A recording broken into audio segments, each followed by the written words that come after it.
What is going on, prosperity practitioner? Brandon Hanley here, voice of a generation of people who give a damn. If you came over here from Fatherhood for the Rest of Us, you know that I would say voice of a generation that of fathers that give a damn, but people, anybody that gives a damn about themselves, about who you are.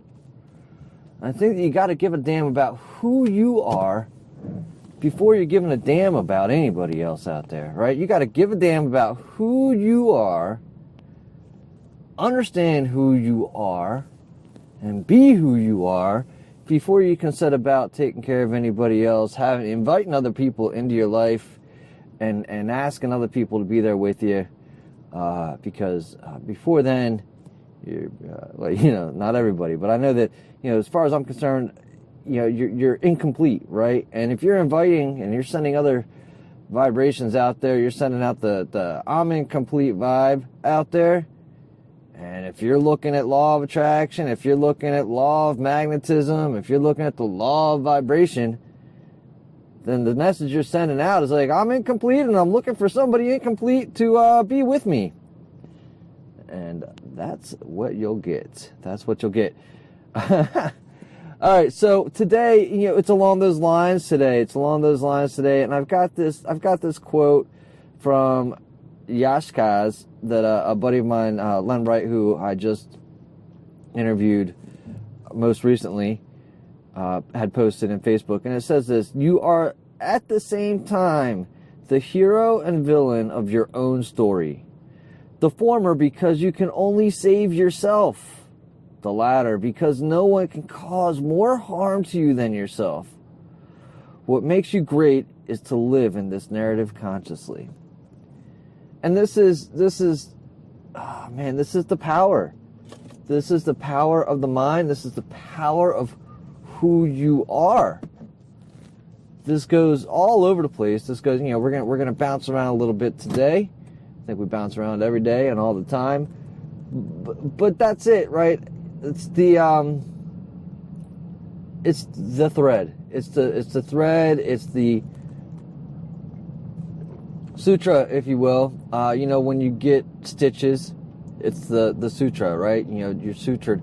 You're basically threading the needle and you're pulling a couple pieces together, and you're making this collection. You're making this picture, and it's the connections are rarely perfect, but it's the ones that you get. They're the ones that you have.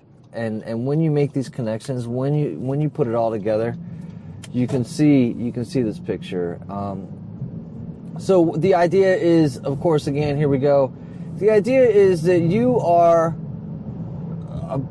both your savior, you're both your hero and your enemy at the same time, and neither can be greater than the other externally, is I believe what he's saying here.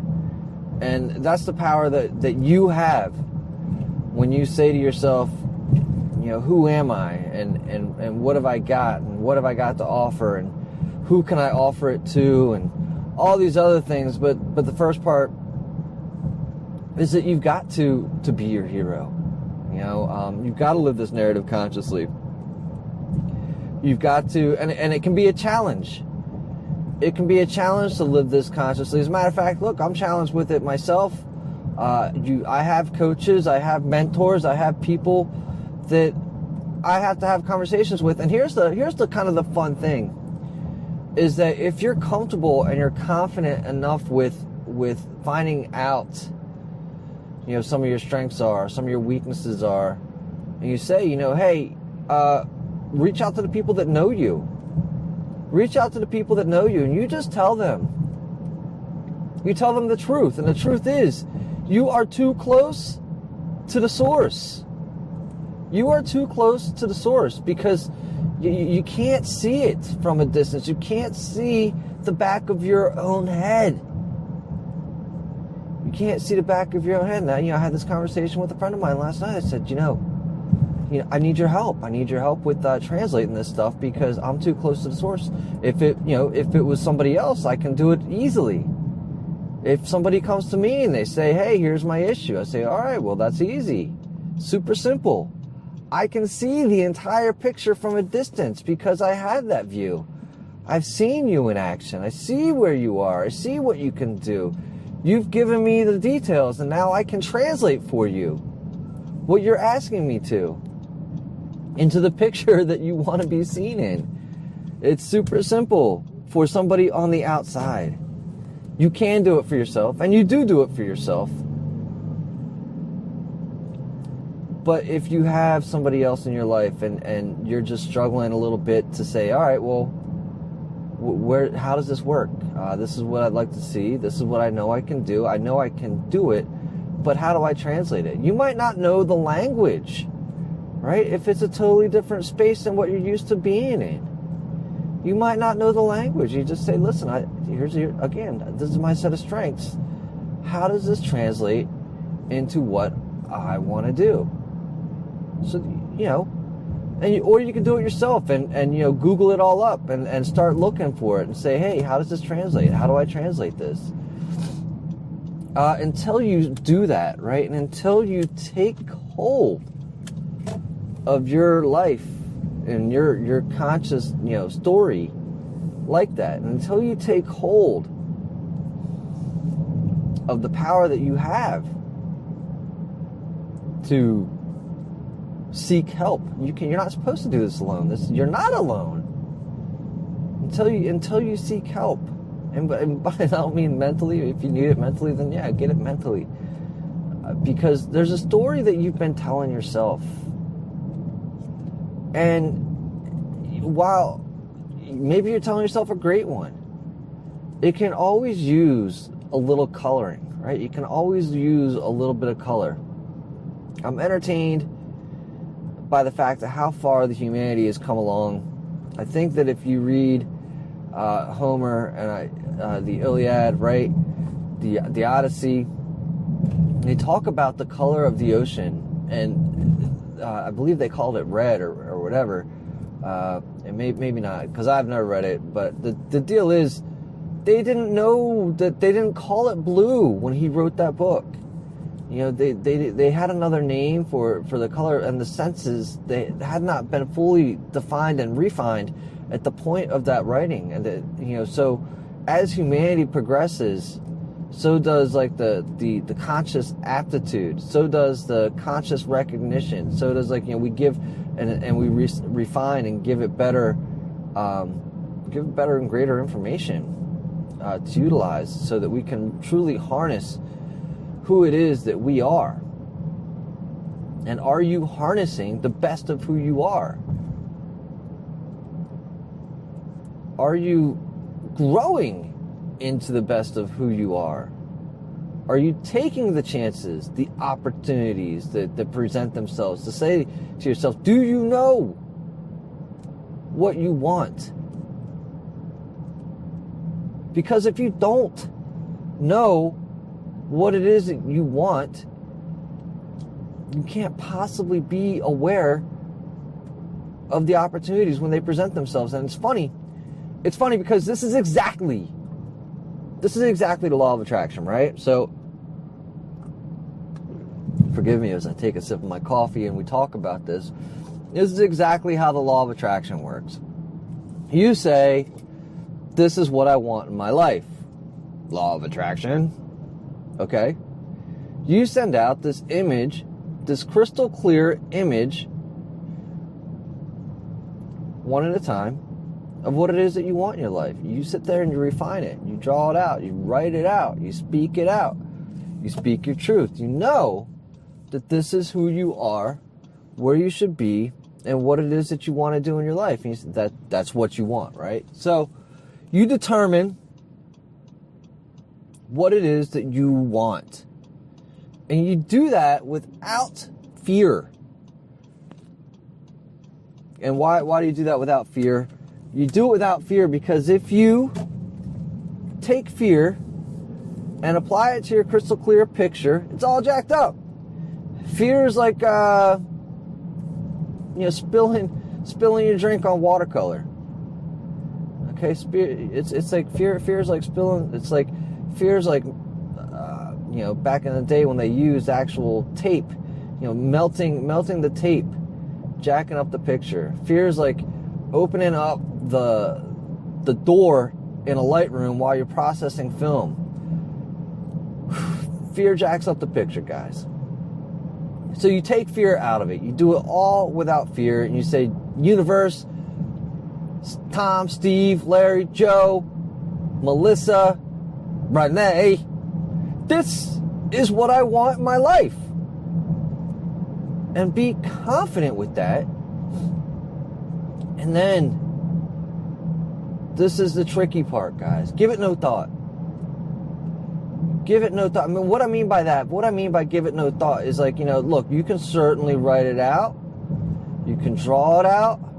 You create the picture and you let it go. You submit it to the subconscious and you let that massive Google go to work. What happens in Google? What happens in Google? You submit a search. What do I want? Google's got algorithms. Google's got all the information. Your brain has how much information is inside of your brain? First of all, I mean, how much you don't even know. You don't even know because you barely even try to access it. You're too busy trying to fill it up, let alone trying to access what you have.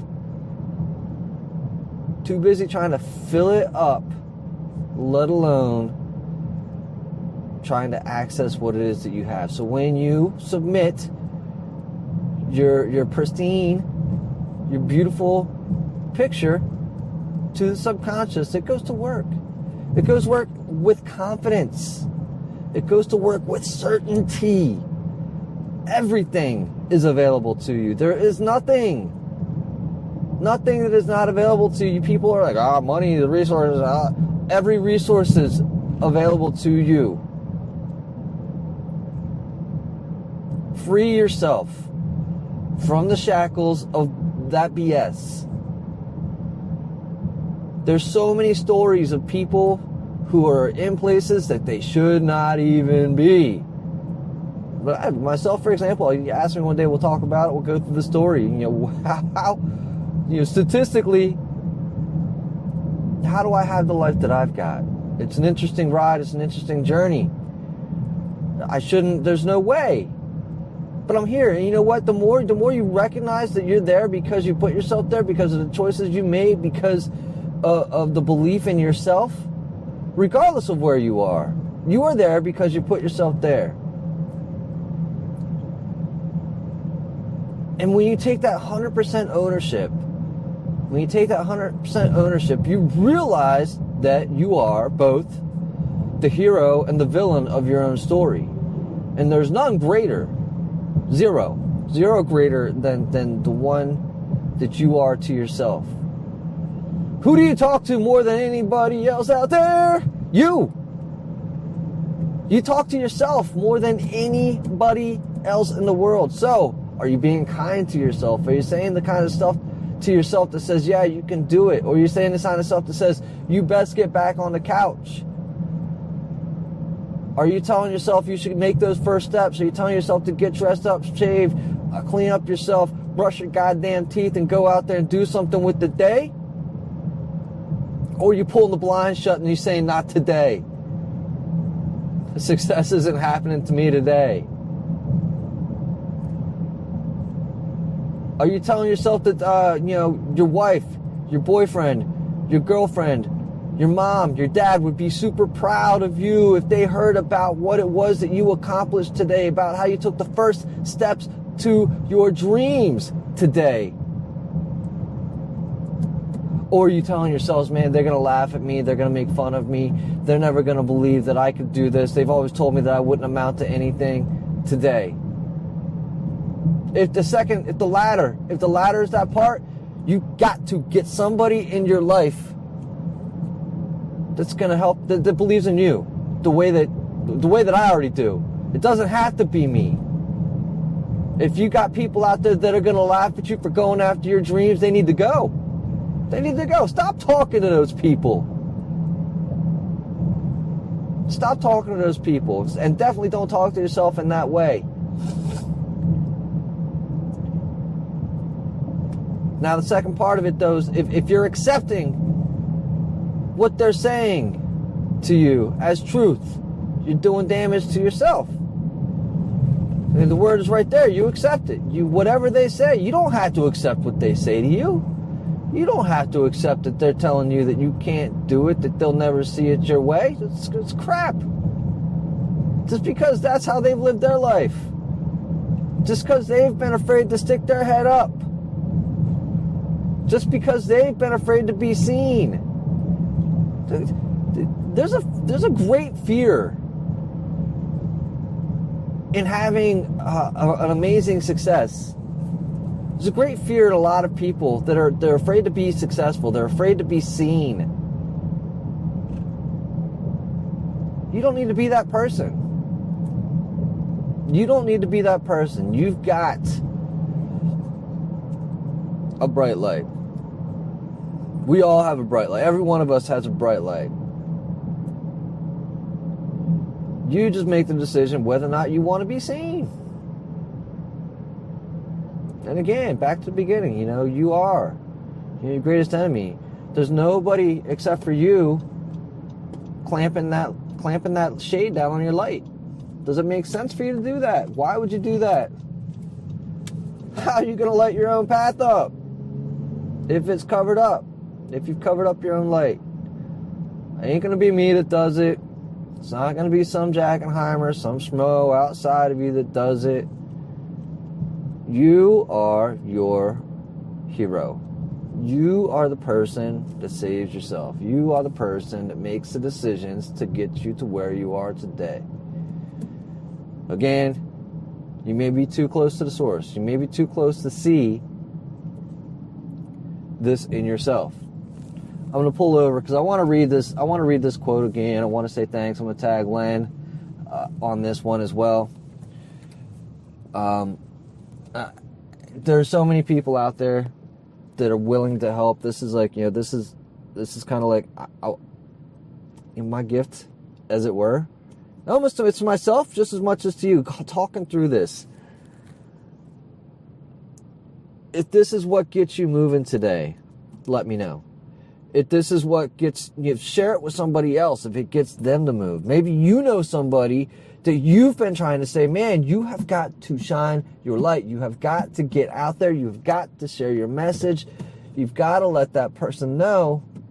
And they're sick of hearing it from you. And maybe they'll hear it from me. I don't know. That's the beauty of podcasts. That's the beauty of video. That's the beauty of quotes. That's the beauty of blogs, books. Everybody is sharing pretty much the same message. Saw Pat Flynn a little while ago, last year, as a matter of fact, a year ago. Great podcaster, and I love what he said. He says, there are no new messages. There's only new messengers. So if you accept this message today, that you are at the same time the hero and villain of your own story, the former because only you can save yourself, and the latter because no one can cause more harm to you than yourself. What makes you great is to live in this narrative consciously. What makes you great, and that's the whole quote. What makes you great is your ability to make that choice. Are you going to lift yourself up, or are you going to keep putting yourself down? I think that's the takeaway from today. And again, if this is something that resonates with you, please share it. If this is something that resonates with you, please let me know. Please let me know. If you are looking for somebody to work with as a coach, as a mentor, just one conversation could be all that you need. I love Jim Rohn. He's like, all you need is one key, one turn of phrase, and that's everything for you. You can do it now. You should do it now, because you don't know if later's going to come. You don't know if later's going to come. You can reach out to me at Brandon at prosperity-practice.com. And if it's not me, and you and I have a conversation, let's have that conversation. If it's not me that can help you out, let's have the conversation. Maybe there's somebody I know that can, help you to see the greatness within you, to help to extract that so that you can see it irrefutably and apply it to your own life.